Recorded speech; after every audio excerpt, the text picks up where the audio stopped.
আর বন্ধুরা সবাইকে জানাই শুভ সন্ধ্যার অনেক প্রীতি শুভেচ্ছা। দুর্গাপুজো করে আমরা একটা বছর ধরে অপেক্ষায় ছিলাম। তারপরে দুর্গাপুজো এলো, অনেক ঝড় ঝাপটা অনেক বেদনা নিয়ে আমরা দুর্গাপুজো কাটালাম। তারপরে 4 দিন বাদে লক্ষ্মী পুজো কালকে গেল, আজকেও ছিল পূর্ণিমা। আজকেও লক্ষ্মী পুজো অনেক জায়গায় হয়েছে, দুপুরের দিকে শেষ পূর্ণিমা ছেড়েছে। তাই অনেক বাড়িতে পড়াতে গেছিলাম, সেখানে প্রসাদ দিল।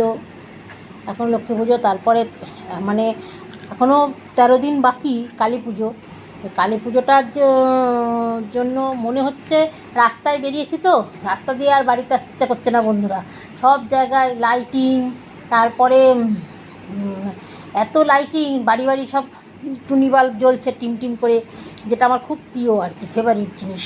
টুনি বাল্ব জ্বলছে দেখে মনে হচ্ছে কি কালকেই কালী পুজো। তা খুব কালী পুজো মন হচ্ছে। এবার কালী পুজোটা মনে হচ্ছে, এখন আশ্বিন মাস চলছে কিন্তু আবহাওয়া এই ভোরবেলায় ঠান্ডা শিশির পড়ছে, তারপরে রাত্রিবেলায় যে এখন 10টা বাজে, এখন থেকে একটু ঠান্ডা আবহাওয়া। এই পরে তারপরে এই যে ওয়েদার চেঞ্জ হচ্ছে, সব ঘরে অনেকেরই জ্বর সর্দি কাশি। আমার স্টুডেন্টদেরই একটা স্টুডেন্টের খুব জ্বর, ভালো মতন পড়লো না, কিন্তু যেটুকুনি পড়লো একটু হলেও। তারপরে হচ্ছে এবার আমারও নিজের দুদিন ধরে শরীরটা ভালো যাচ্ছে না, একটু কিছু করতে গেলে বেশ গরম লাগছে। যেই আসছি একটু করে বসি, তখন আবার একটু ঠান্ডা লাগে, মানে ভেতরে একটু জ্বর এসছে মনে হয়। তা এই টাইমটা এরকম হয়, হেমন্তকালটা একটু গরম একটু ঠান্ডা। তাই মনে হচ্ছে পুরো কালী পুজো চলে এসছে। তাই রবীন্দ্রনাথের ওই গানটা প্রচণ্ড মনে পড়ছে আর কি। ঘরে ডাক পাঠালো, দীপাল্লিকা জ্বালাওয়ালো আপনালো সাজাওয়ালো, জয়বাণীরে হিমের রাতের ওই গগনের দ্বীপগুলিরে হেমন্তিকা করলো গোপন। এই গানটা মনে পড়ছে, কিন্তু আজকে তো এই গানটা সেইভাবে যায় না, যেহেতু আশ্বিন মাস। এবার কালী পুজোর আগের দিন রবিবার আছে, 20 তারিখে কালী পুজো, 19 তারিখ পয়লা কার্তিক, হেমন্তকাল পড়বে। সেদিন আমাদের ইচ্ছা আছে, আমারও বিশেষ করে ইচ্ছা আছে এই গানটা আমি করবো। তা অনেক জায়গায় আবার কালী পুজো লক্ষ্মী পুজো হয়তো, সেই হিসাবে আমাদের এই গানটাও ইচ্ছা আছে, বেঁধেছি কাশের গুচ্ছ। এবার বেঁধেছি কাশের গুচ্ছ, অনেক জায়গায় কাশ ফুল ফুটছে, অনেক জায়গায় লক্ষ্মী পুজো হয়ও একটু ইয়েতে। তারপরে কাশেরও গুচ্ছ, এটা শারদলক্ষ্মী। তারপরে আবার তারপরের স্টেপে কিন্তু অনেকটা হেমন্তকালের ছোঁয়া পাচ্ছি গানটার মধ্যে। সেই হিসাবে এই গানটা আমরা করবো, করে অনেক জায়গায় ভিডিও তুলব। তাই কিন্তু কেন জানি না মনের মধ্যে থেকে ডিস্টার্ব ফিলটা কোনো মতেই মনের মধ্যে থেকে যাচ্ছে না।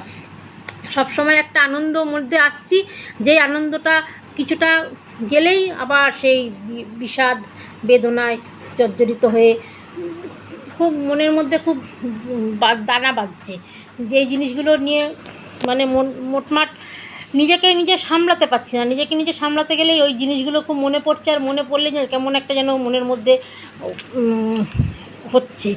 সেটা অবশ্য কাউকে বলে তো বোঝানো যাবে না, বলে বোঝাতে পারবও না কাউকে। নিজেকে সামলাতে হয় এই জিনিসগুলোকে।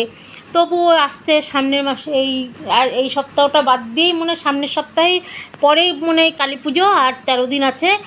আর তারপরে আছে আমাদের ওইখানে হয়, চন্দননগরে হয়, যেটা হালিশহরের কাছড়াপাড়ায় দুর্গা পুজো, সেটা হচ্ছে আমাদের ওইখানে কৃষ্ণনগর চন্দননগর হচ্ছে জগদ্ধাত্রী পুজো। এবার জগদ্ধাত্রী পুজোতে অনেকবারই মা বাবা যেতে বলবে, যেন ওইখানকার মানুষ তো, কৃষ্ণনগরের মানুষ, স্বাভাবিক তাদের টানবেই যে আমি যাই। কিন্তু আমার ওই স্টুডেন্টদের অ্যানুয়ালি পরীক্ষার জন্য আমার ঠিক জগদ্ধাত্রী পুজোতে যাওয়া হয় না। সেই জন্য যাওয়া হয় না, তার জন্য একটু নিজেরও বুক ফেটে যায়, বাবা মারও বুক ফেটে যায়, বুঝি। কিন্তু কিছু তো করার নেই, যখন দায়িত্ব নিয়েছি সেই দায়িত্বটা তো আমাকে পালন করতে হবে।